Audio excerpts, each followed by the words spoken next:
Good afternoon and welcome to Real Chicks Rock Presents Real Discussions. I am your host, Michelle Dawes-Burt, and as always, I'm super excited to be here. It's been a minute. I think that people might have missed me a little bit. I had some personal things that I had to take care of, but I am back. And you know what I brought back with me? The school year here in Atlanta. Kids are going to school. Some started already last week or the week before. A lot of kids are starting tomorrow. Some of us are super excited. The parents are happy because the kids get to go back. But you know, today is all about, my topic today is about teaching in today's world. I'm going to introduce my panel here in a second, but it's so critical and it's so important that we empower our scholars from the very first day of school. There are parents that are committed to supporting teachers. They're on PTAs. They believe in what the teachers are committing in doing.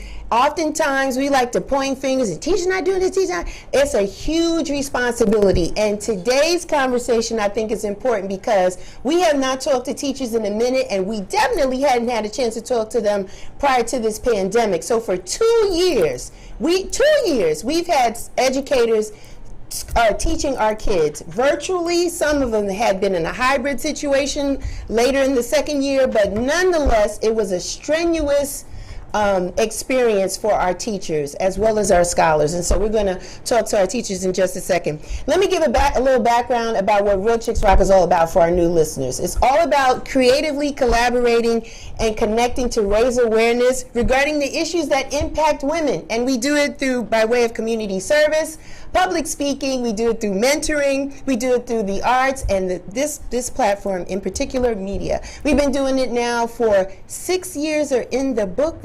Wow. We're in our 7th season. Yes. So we're super excited. We've had the opportunity to talk to people like yourself today that help influence us, inspire us, and inform us, because most of the time we never get an opportunity to understand what you're thinking, what your experiences have taught you, etc. So again, it's all about community relationships. We want to build these bridges together, right? So again, today's topic is all about teaching in today's world. I have 2 beautiful educators that are on Zoom, as well as 2 educators in the building with me today.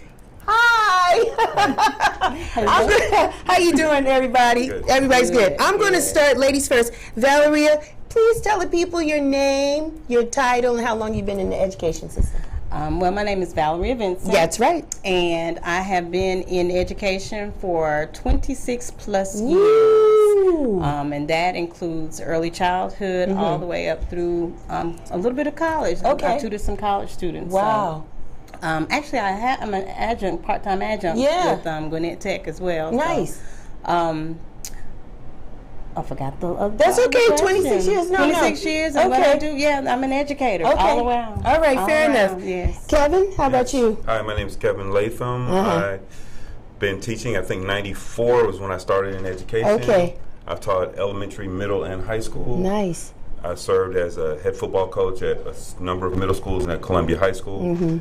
And math has always been my primary subject. Okay, yeah.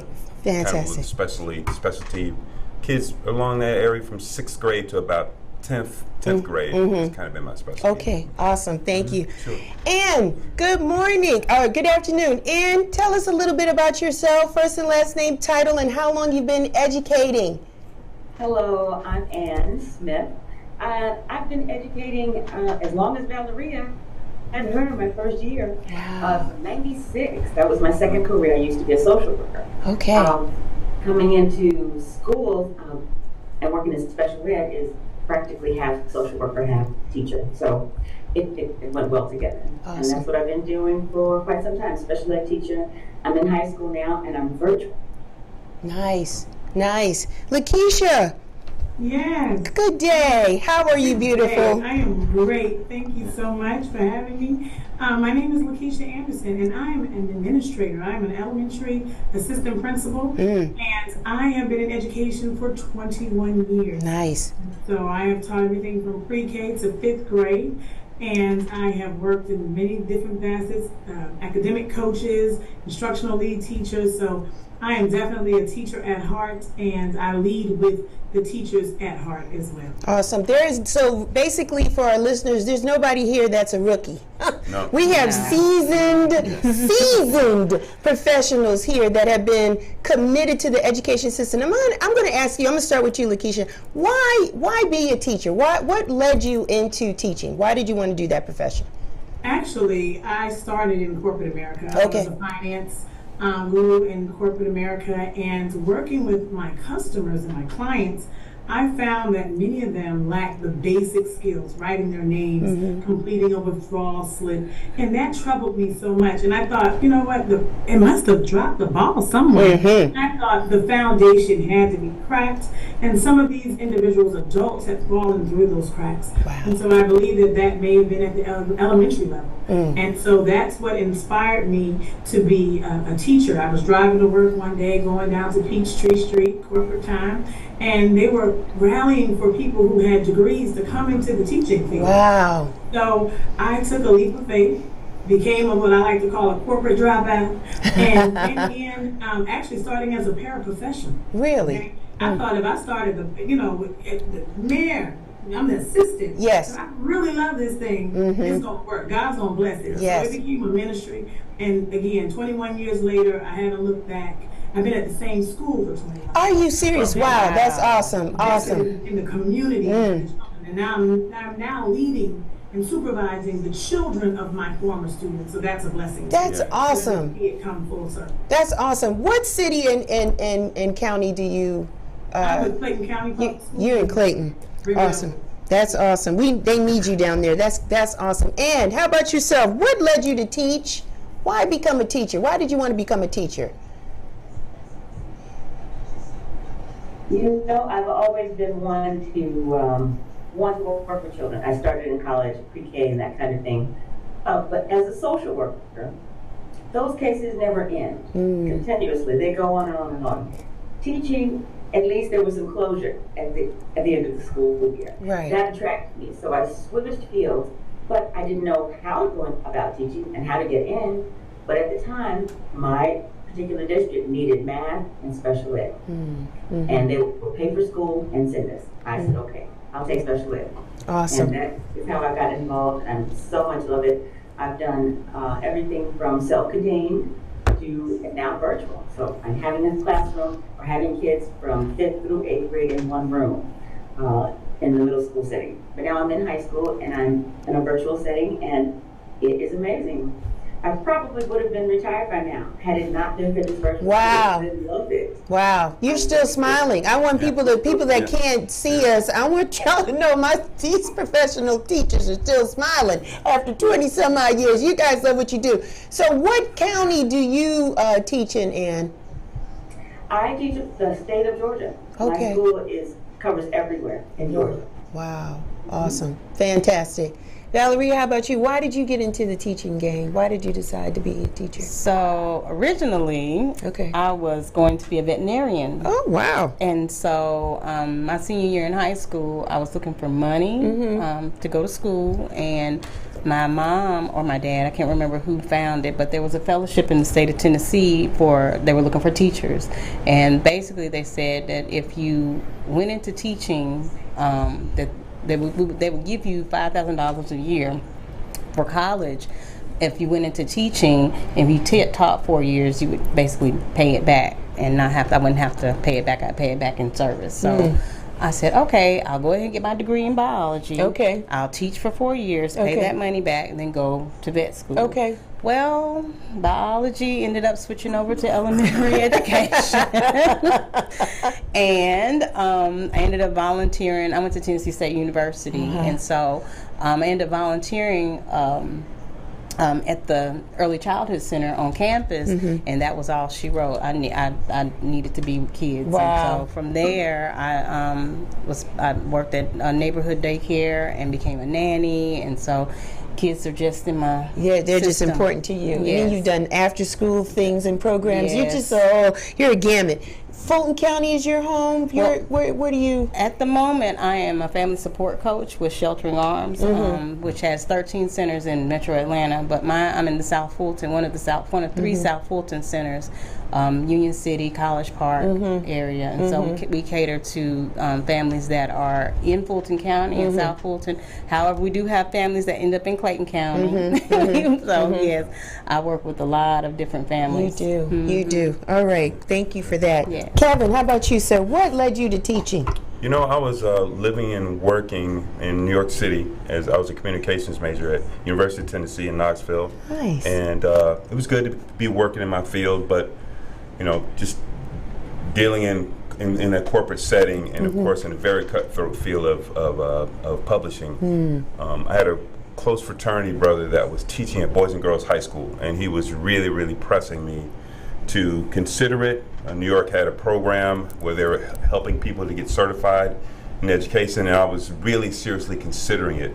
I ended up getting married and moving back to Atlanta, and I just kind of held on to that thought and started working as working actually at the county office in DeKalb County while I was working on my certification, and then started teaching from there. I just took to it immediately, and it felt good because I was teaching and working back in the neighborhood in which I grew up. Nice. And that felt good. Nice. That really did feel good. And then coaching came shortly after that, and then it just kind of took on a life of its own. Why math? Why math? I know you're it's passionate about math. Why? It's interesting. It didn't start out that way. I didn't even know. You know, back then when you were getting certified, they would take your undergraduate transcripts and see what area would it be easiest for you to be certified in. I was sure it was going to be language arts because I was a journalism major, but it was not. I had so much math. They said we really need math teachers, and and they really kind of pushed me to be certified in math. So I ended up getting certified in math, and then learning how to do it because I wasn't an education major. You know, I cared a lot about it. I cared a lot about what I was doing, and with some help with some great mentors, I got pretty good at it. You are good at it. You are good. We're going to talk more about that. I want to jump in with Lakeisha. Lakeisha, we had this pandemic for the past 2 years, right? Very earth-changing, shattering, like, you know, people put time limits on it, Lakeisha. They said, oh, we're just going to be home for 2 weeks. Then it was a month. Then it was 2 months. And then it was like we felt we was never going to get back out. Like we had no idea. And now we have these children that still need to get educated. And I just want to ask you, starting with you, how was that? I know there was probably a sense of, I don't know if panic is a good word, but definitely concern, or how are we going to teach these children? So how was it for you in your school? How did you guys approach it? How was it for you?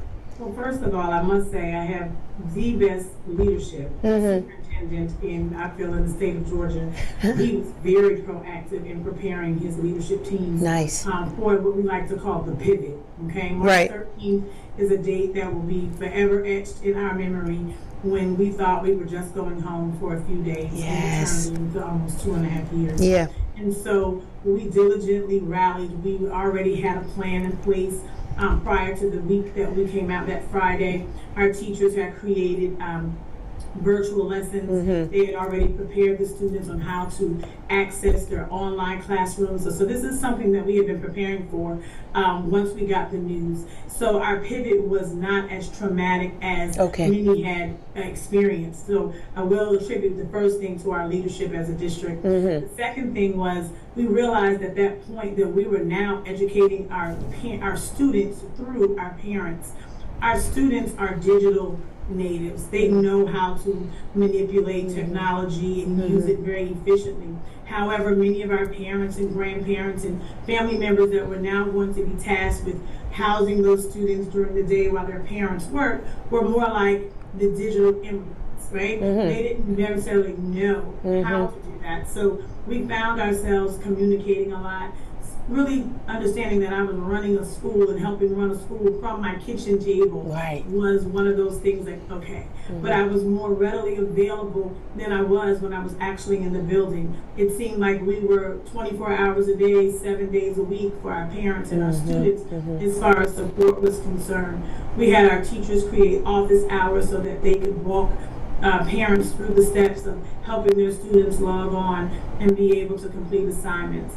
Our community liaisons, our community engagement specialists, our parent liaisons, every member of our staff was accountable to the work to make sure that our students were receiving everything that was possible. Then we have to make concessions, yes. Our bus drivers rallied, we provided lunches and breakfast to every student in the district so that we were trying to keep their life as normal as possible. Thank you. Our teachers, again, had to pivot and kind of revamp how they were distributing or delivering instruction, which they did a phenomenal job with. They could come by the school and pick up supplies. We were just rallying around the fact that our children still needed to learn, Yes. and that they still needed a sense of normalcy, even in the panic Yes. of our nation. Yeah. And so, I mean, I must say that our district was, again, very proactive, not very reactive. We were ready. Okay. And so the pivot worked well for us. Because we were virtual, do you feel, or did you have a sense of us losing our students virtually, their attention, their ability to learn? Did you feel a difference in your school? We felt the difference. We realized that it was a large undertaking, especially for our younger learners. Yes. For many of them, their first 2 years of acclimation to school was spent at home on the couch or tucked in the bed, right? So that was a concern for us. There were a lot of missed learning opportunities. But what we realized is that we did as much as we could for as long as we could, and that we knew that when we came back into the building face to face, that the real work would begin there. Right. And so that's pretty much how we were preparing ourselves. So we gave them everything we could, and we realized that there were times where we had to push, and then there were times we had to release. Too much screen time is too much screen time. Yeah. And so to expect the student to be online during a normal school day was too much. Yes. And so we began to implement like 15, 20-minute breaks in between. We did a collective lunch period so that every student in our building went to lunch at the same time so that families could break and have that time together. Right. So again, it took some forward thinking to think beyond just the functionality of the school, going along our normal schedule, to think about ourselves and also to consider our teachers who also had children in school. They too needed a break to prepare for their children. So thinking beyond just the scope of the functionality of a building, but more so thinking from the heart of the people that we serve. Thank you for that, because Lakeisha, because that's very important, because we were parents at home working, right? And unfortunately with corporate, you guys that worked at corporate know, it doesn't stop, right? So the meetings are still expected to happen, they don't care, blah, blah, blah.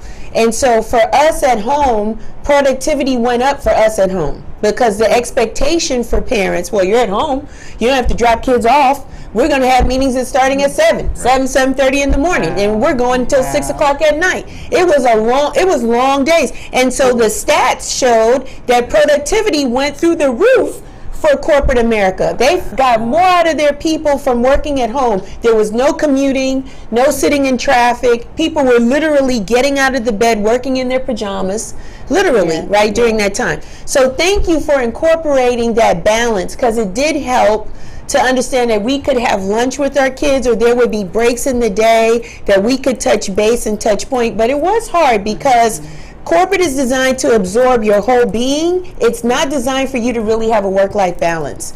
And so you needed teachers like yourself, educators like yourself, to help us hold our students accountable. Because I'm going to tell you, I'm going to use my kid as an example. He told me for 2 years he was doing the work. He wasn't doing the work. He wasn't doing the work. And so all of this, we want to reduce their screen time. He had no problem playing games during the screen time. So they pick and choose the things that they want to be engaged with. So I ask you, Ann, because you're a virtual teacher, what do you do to keep the kids engaged all the time virtually? What are some of your tools in your toolkit?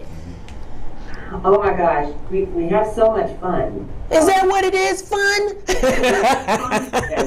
I promise you, I didn't think of it before we started, but if I can find the commercial that we made to get the kids to come to our biology class. It's awesome. These children, my team is off the chain. Yeah. Now, we don't see each other, but once, I see the science team once a month, I see the special ed team once a month. Okay.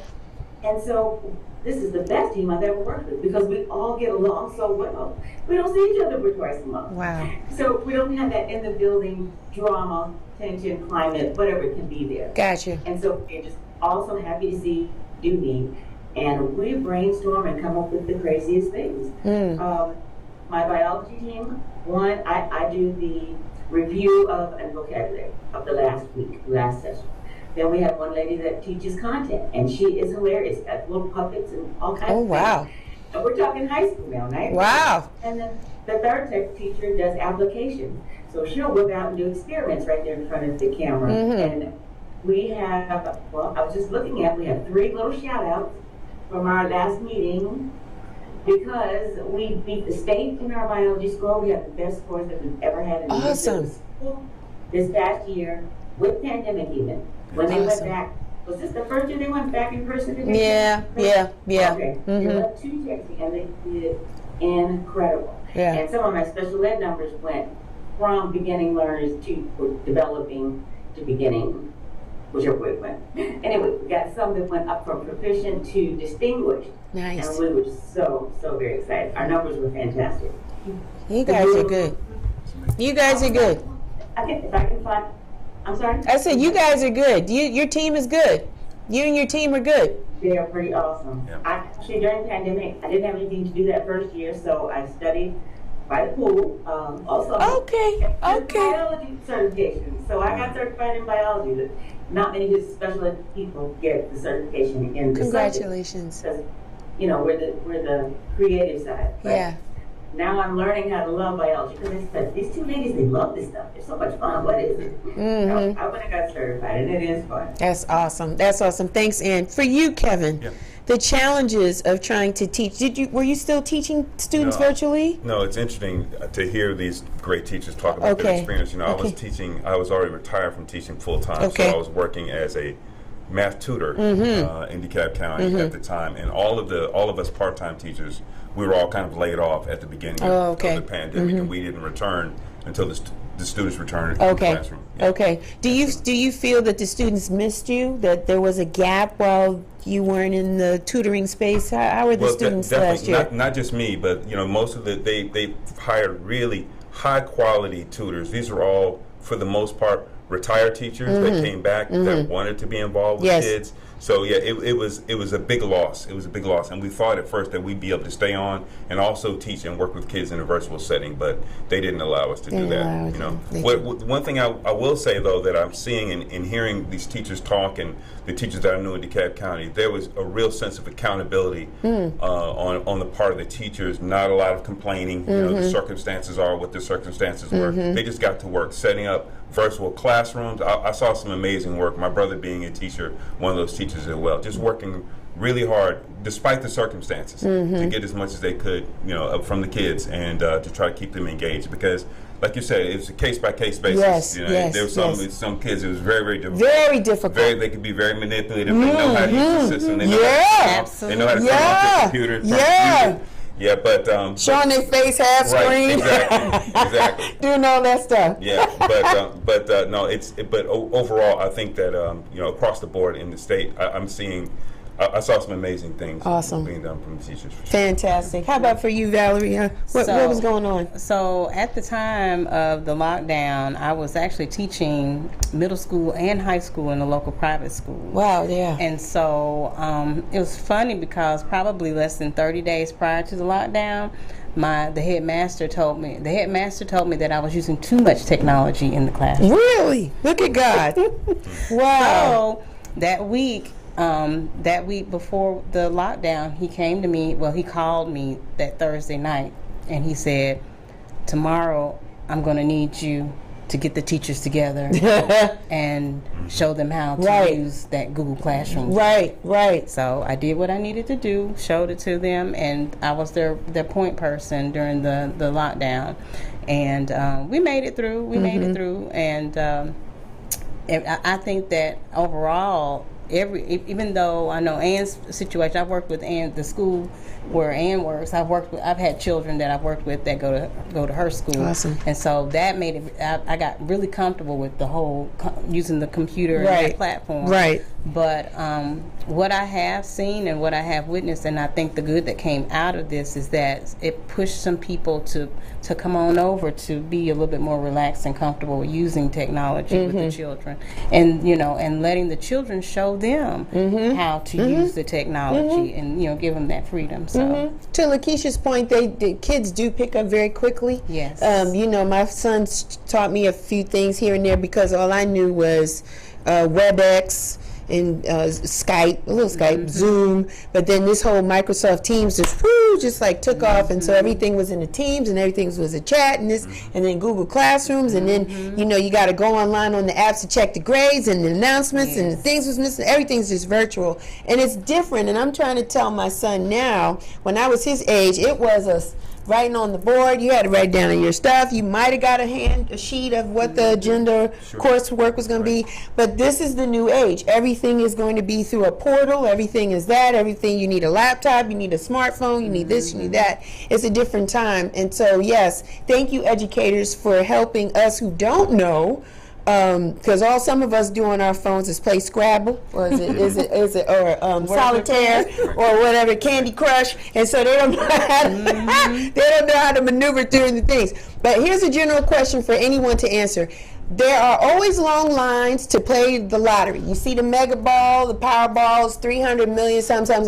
People are like, I don't play the lottery, but I got $2. I'm going to play. I might win. I might hit, right? Go to the gas station. The line's as long as that. The lottery, when it came to Georgia, was always designed to help to go back into the school systems. Are we seeing that money? Educators, what say you? Is that money actually hitting our schools? Anybody? I know that the program where I work with Sheltering Arms, we have 2 classrooms of Georgia PreK, and so I do know and understand that there is money that is earmarked from the lottery for Georgia PreK. That's good. So I do know that, and then so I look when I try to find the connection between the lottery and education. Yes. I say I see it at the beginning at pre-K, and I see it at the end at graduation with the Hope Scholarship. Okay. So. I don't know if anyone else can speak to the middle grades. I'm not sure. Ladies, do you see any of that money?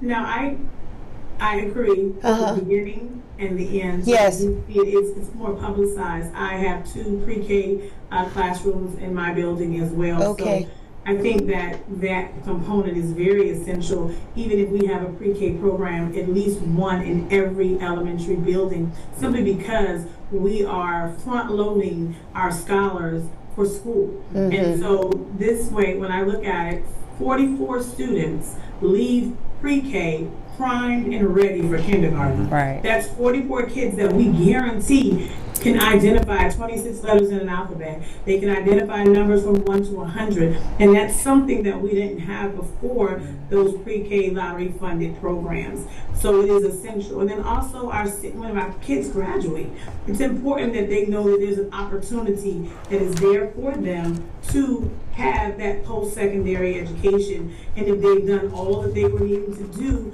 during that high school year, that they're rewarded at the end for those scholarships that are available to them based on the lottery funding. So I do too see it at the beginning, the very beginning, laying that foundation, and then it's the springboard at the end to the next level of academic standing. But what about the middle? Don't our babies need it in the middle? Don't our children need it in the middle, like computers and things of that nature? What say you, Ken? What's your thoughts? Yeah, I know that the overwhelming majority of that money is earmarked for pre-K programs and scholarship, not only Hope, but other programs as well. So it does seem like there's a huge gap. I worked in my capacity as a tutor. I'm at a Title I school, and those are federal funds. So I know that there's some federal money available for middle grades as well. But just being honest, that the money that's from the lottery is primarily, I think it's $1.5 billion or so that's actually put back in the program, and the overwhelming majority of that is for college scholarships and for pre-K programs. Lakeisha, what would you like to see your school have? What do you think school systems are lacking today? Is there anything that you have on top of mind? As far as resources are concerned, Resources or even educators, anything across the gamut. It could be resources, it could be laptops, it could be now that everything's a Proxima, right? You guys don't even use blackboards anymore. Some of it it's a whole different thing, right? Is it that type of thing? Is it teachers? Are you feeling that you need more qualified teachers or teachers that have the passion? Is there anything like that you feel? right now we need some bus drivers. So Okay. Everybody knows that. Okay. If you know anybody that wants to drive the bus, Okay. come down to Clayton County. We need some bus drivers. All right, that's good to know. And who are an extension. Our bus drivers are an extension of our Yes, students. yes. And so it's very important that we embrace them and understand that they play a very important role in the totality of school. They transport our kids to and from school every day safely, right? Right. And so that's important. As far as technology, I have a technology-rich district where we are one-to-one, and many of the districts in the metro Atlanta area have also become to be one-to-one with technology, meaning that every student has a laptop that is assigned to them. And so the resources are coming in. I think that we really need teachers that are truly just passionate about teaching again, who really are there because they want to see the next generation thrive.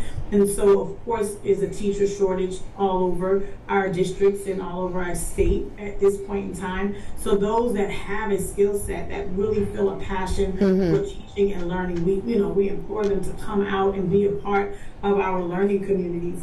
I think more so than anything, I would like to see the community really understand its role in schools. Okay, right. Most recently at our leadership retreat, we had a community, a business owner come in and speak with our teachers and to share what they experience when our scholars leave our learning facilities. What are our seniors lacking? Do they know how to complete an application? Do they know what a signature is? Right. Do they know how to sign their name? And so there's some soft skills that I think that we could benefit from teaching our students. But I think it's important that our community, our business owners that employ our students come back and share that information with us so that we can properly prepare our students to be those global, competitive scholars that they need to be in order to move on to the next level. And it's not just about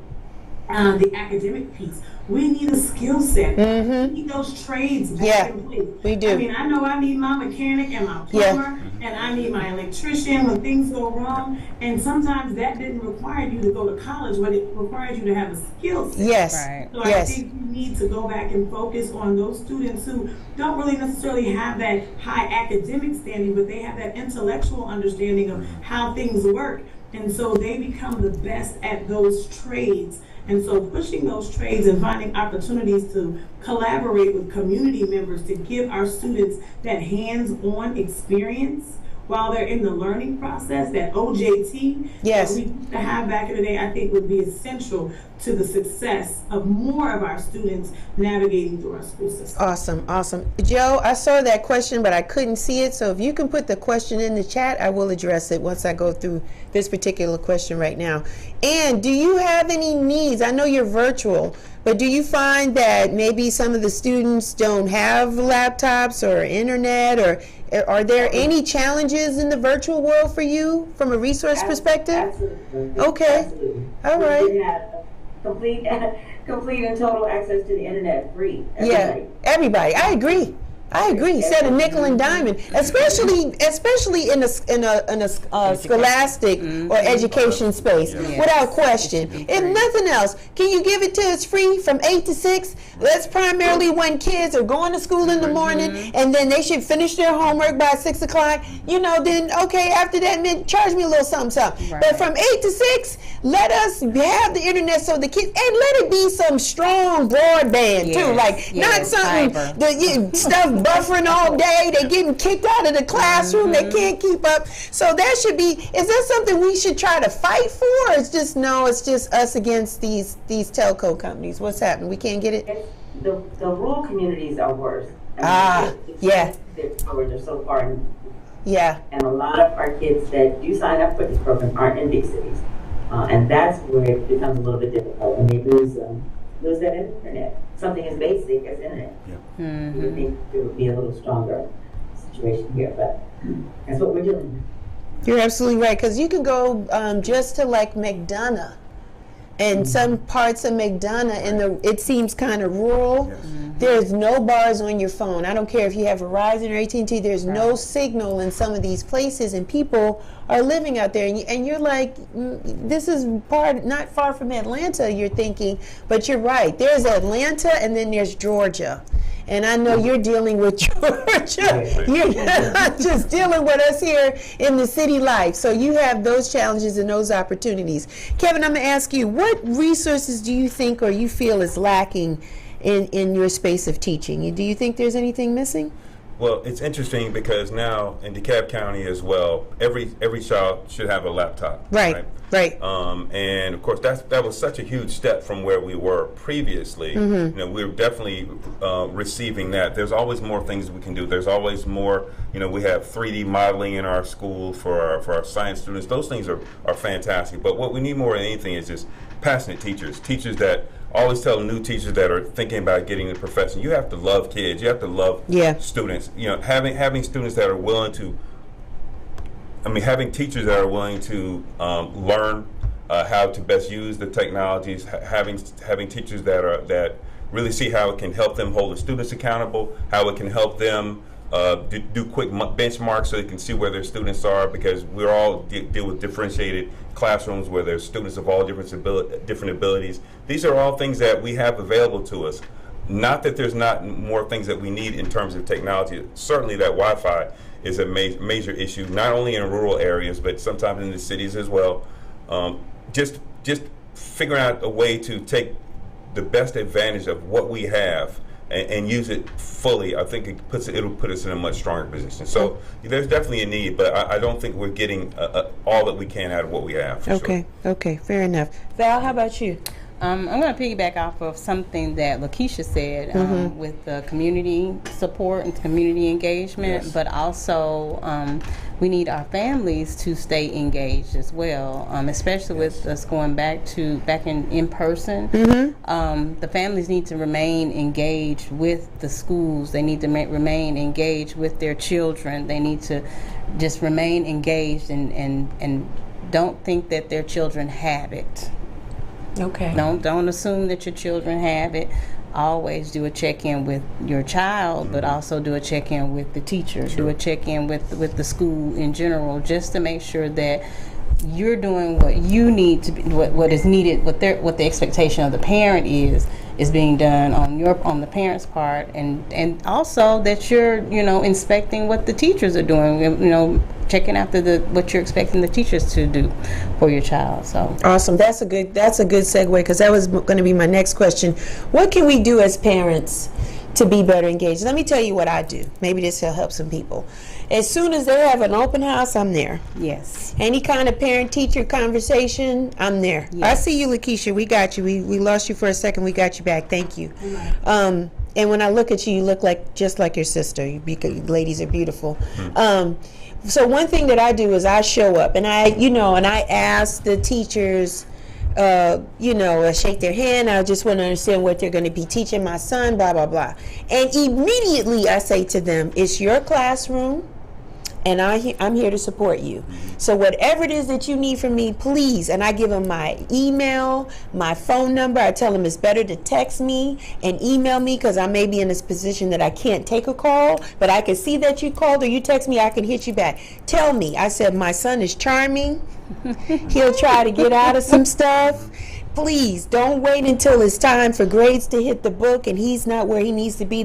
So that's what I tell the teachers and stuff like that. And I will say this, I am seeing improvements, at least at my son's school, of more parents being involved. And it's not just grandmas. It's grandma, it's the daughter, it's the dad, it's an uncle, it's a community. It's almost like a field trip. Like the whole family comes together for the open house to hear what the teacher is saying, and they're all becoming more invested right in their children. My son goes to a uniform school, so I hear them buzzing, well, we got to hurry up and get the uniform, because they, and and that sets the message to say to the student, we want to be in compliance with what's going on, and we want you to have a successful school year. Right? That's the thing. Let me ask Ann, because Ann's virtual. Ann, because you're virtual, do you have that same kind of or type of conversation with your parents? You need them to lean in and be engaged with your students virtually as well, correct? Absolutely. In order to be a part of our school, the parents have to sign an agreement to provide a learning coach. And when Val took upon herself to create this career of hers and become a learning coach for several GACA students, she took different students from different families, put them all in one location, and worked with them as a learning coach. I've seen a couple of businesses take off doing that now, and that is super, super cool. There was a place we used to call GACA South because it's out in Clayton County.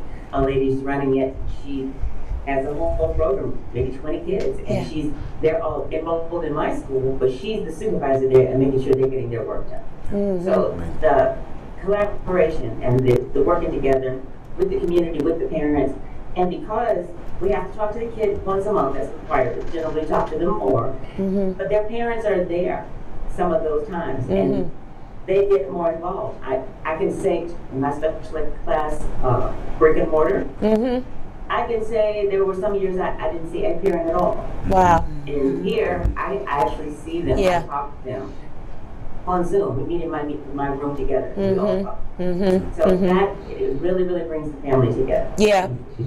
I think it's a couple of things, right? Because my son, the very first president he knows of was Obama, right?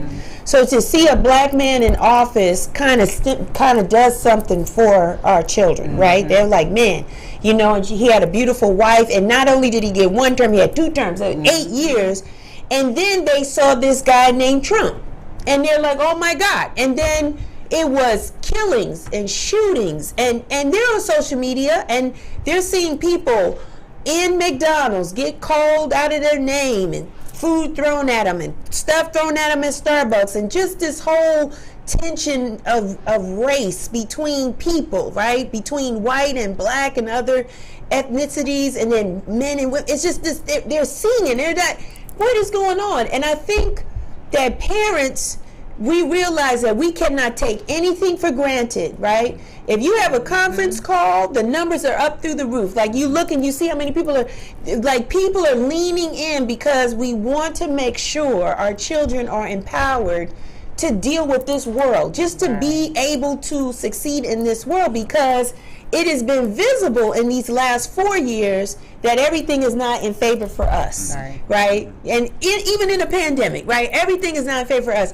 So I think our children are starting to really understand, like, I better get this, or whatever they're trying to teach me, I better figure this out, because mom and dad's not going to be here forever, and I got to get this together. So Lakeisha, are you sensing that too? And I know for Clayton County, there were some years back, unfortunately lost the accreditation, got the accreditation back, and ever since then, that county has been on fire. So are you seeing parents, and I'm seeing some beautiful homes being built in Clayton County too, some nice townhomes and things, affordable, nice housing going on in Clayton County. So are you seeing your parents leaning into, Lakeisha, every year? Our parents are leaning in. Yeah. I think the pandemic was that wake-up call. Yes. To say, hey, I need to know. Because they didn't have the school to rely on as a buffer. That's what it was. Our students had access to the internet, so there was no filter for them in regards to national issues, things that they ordinarily would not have seen during the school day because they would have been at school. They were now at home at the mercy of the television and the remote, and they could click, and now they had technology in their hands. They had laptops, right? So now they're Googling and surfing, and so this generation of student, they're discovery learners. They're learning through discovery. They think about it, they heard a word, they Google it, right? Yes. Updating every 7 hours. Every 7 hours they say that Google is updating. Wow. Just imagine the access to information that they have, both good and bad, right? That they have access to that they normally would not have had. That's true. Because they would have been in school.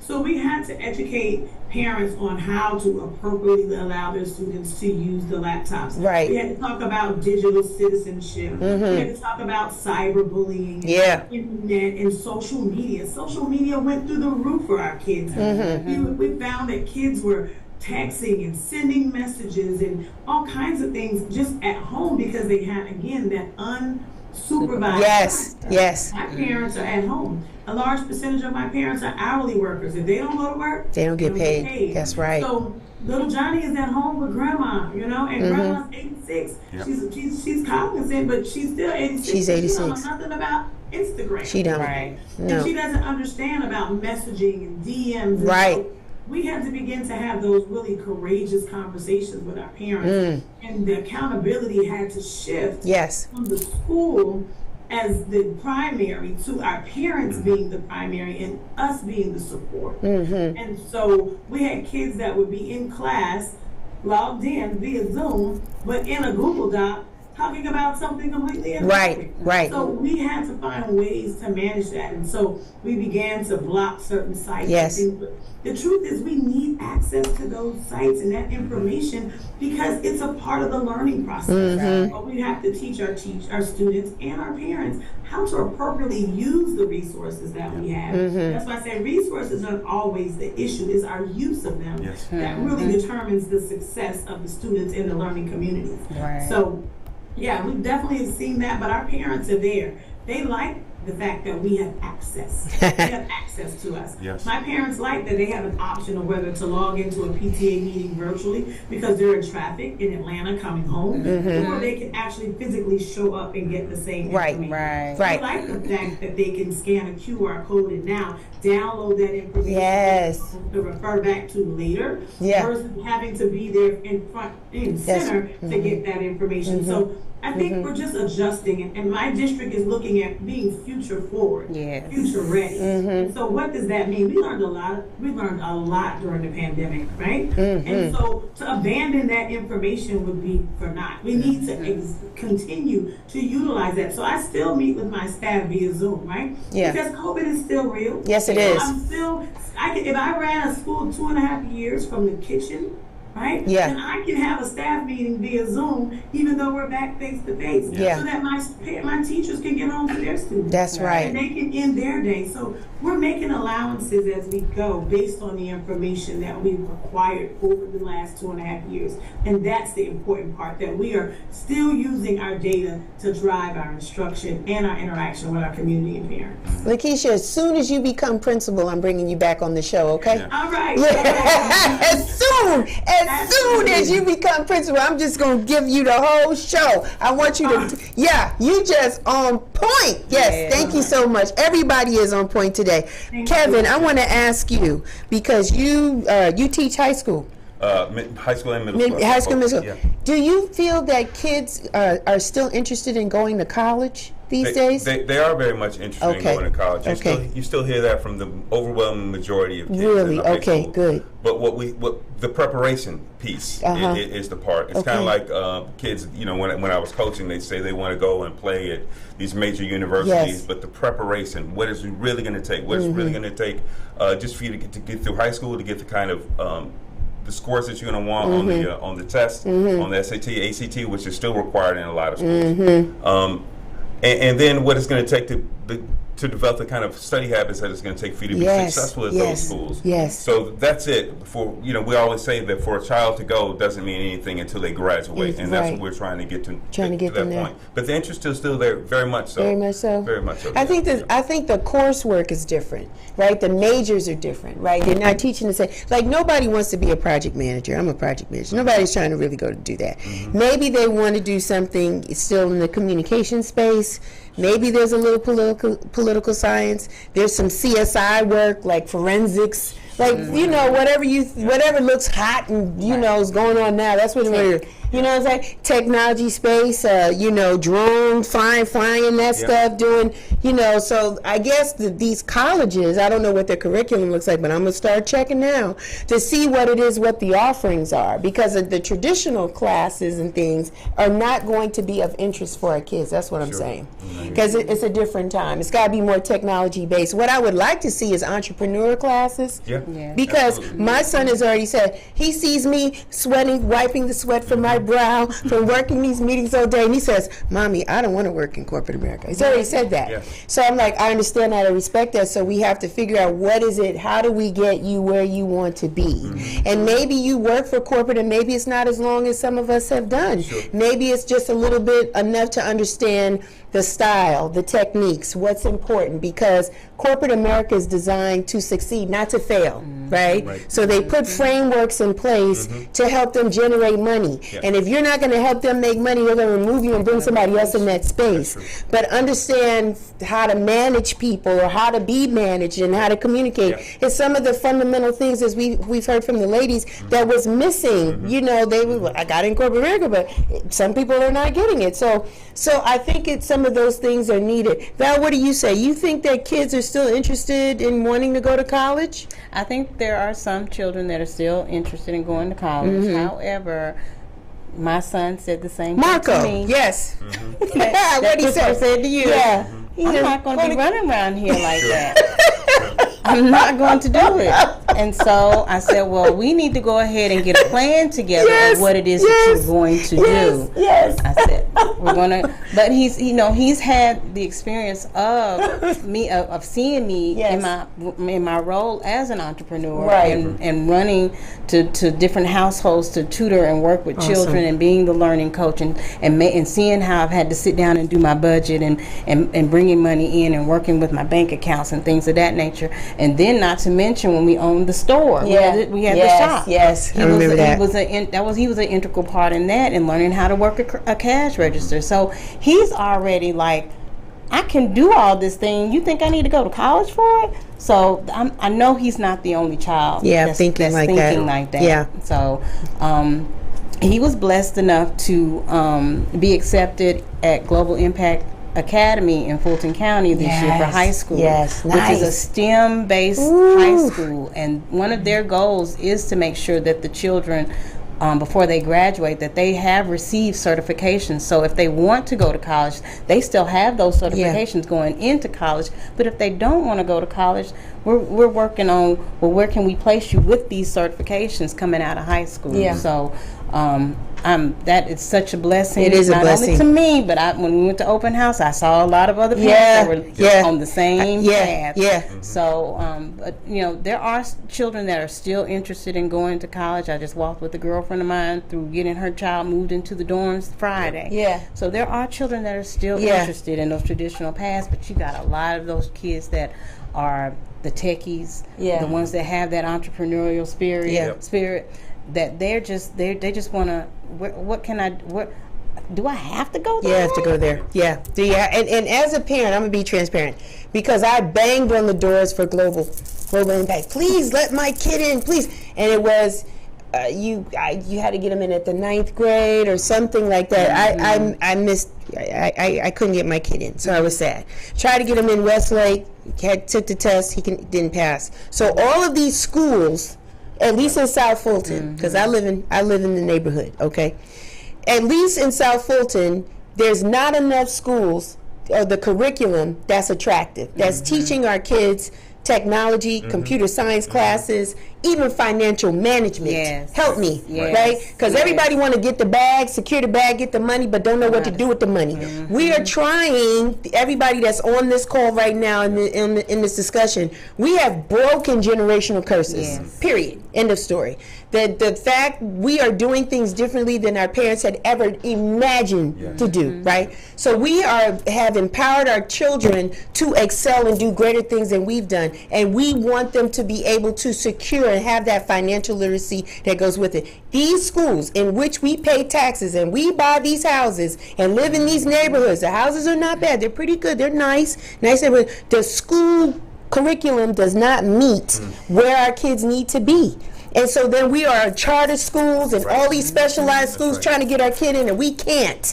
And we have to move to get zoned for that. Nobody's doing that. Nobody's got time for that, right? Because we're not going to live in an apartment or forfeit, or we got mortgages. We got to figure it out. So I am, if anybody wants to have a committee on how we can change, please sign me up as a parent that's going to say something about it, because we have got to change, and it should be in every school, not just in Global or Westlake, because Cam Newton went there and everybody want to go there, and it's a big athletic vibe over there. It's beautiful. The campus is gorgeous. And when you walk over there and feel like you're going to Chick-fil-A, they say, "Hi, welcome to Westlake." That be the students greeting you.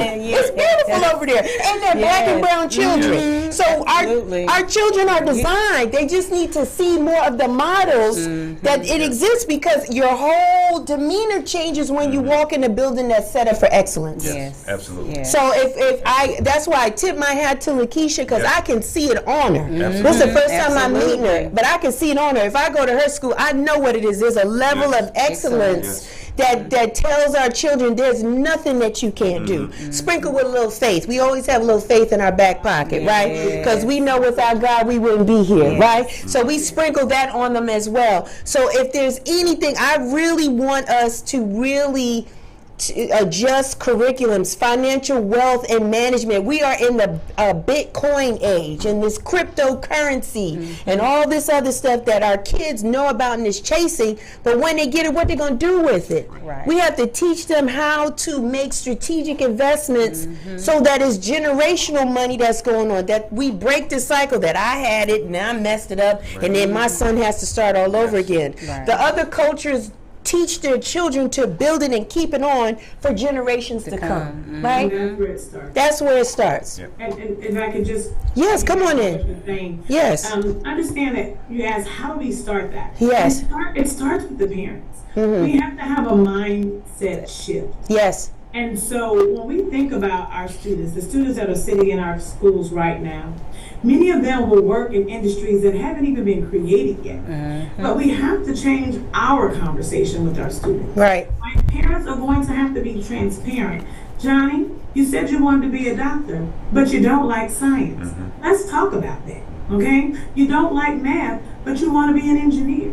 Let's talk about that, because I don't think we're having those real transparent conversations with our students. Our parents are still saying, "I want you to grow up and be a lawyer, a doctor, a nurse," because those are what we believe were those high income that we all aspire to. Oh, how the parents stick out their chest and says, "My daughter's a lawyer," right? But how many people stick out their chest and say, "My daughter is a social media influencer"? Right. Because guess what? There's some social media influencers making a lot of money. Millions. Making a lot of money. Making a lot of money. Home on their own work schedule. Right. Dropping content at their need. Right. And they're making more money than our corporate America executives. Say it. So we have to switch our mindset. We got to change the conversation. Because, again, the jobs they're going to work in, we've never even heard of. I mean, if I had to ask you 10 years ago, who would be a social media executive? First of all, you said, what social media? Right. And so you think about Facebook, Google, Instagram, Twitter, all of these things 10, 15 years ago, they didn't even exist. We're still stuck with a MySpace mindset. Yes. Okay? And so until the parents and the community that surround these students change their mindset and think beyond today, what problem do you want to solve? I'm not asking my students anymore, what do you want to be when you grow up? What problem do you want to solve? Good question. There it is, right How there. prepared? I want y'all to think back to Y2K. What do you remember about Y2K? Yeah, we was all trying to prepare for it and nothing happened. For the world, Computers. You had a generator. Took my money out the bank. So why is it on March 13th we were so unprepared? Right.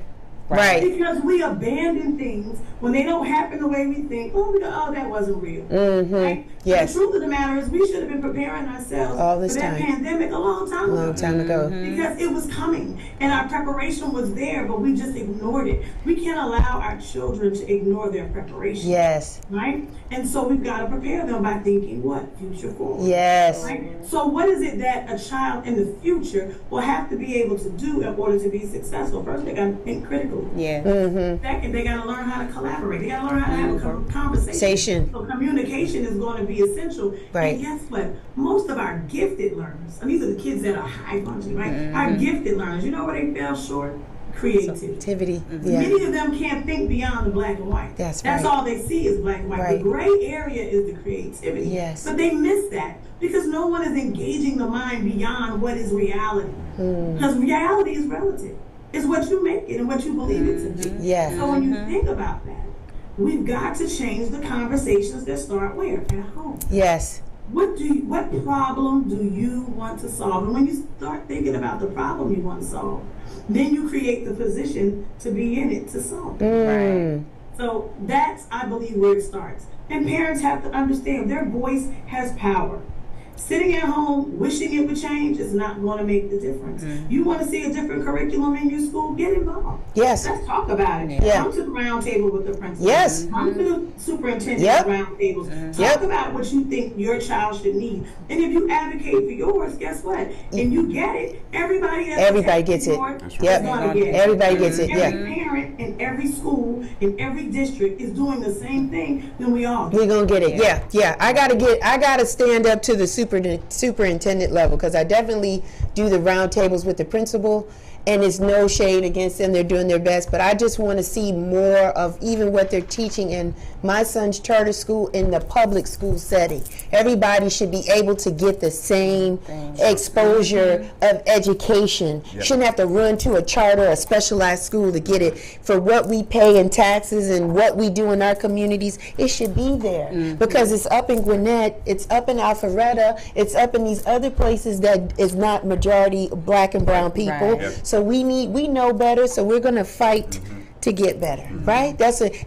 I'm going to end on that note. Woo!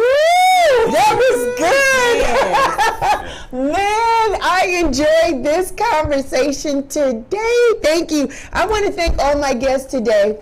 Thank you, Lakeisha and Valeria and Kevin. Thank you so much for your contributions, your dedications as educators, teaching our children, not just here in Atlanta, but abroad, right? I appreciate you guys for all that you do. That's my time. I want to thank everybody that came out last week for our back to school drive. It was a success. Thank you. We thank you so much. We're only as good as you guys. Thank you for the donations, the backpacks.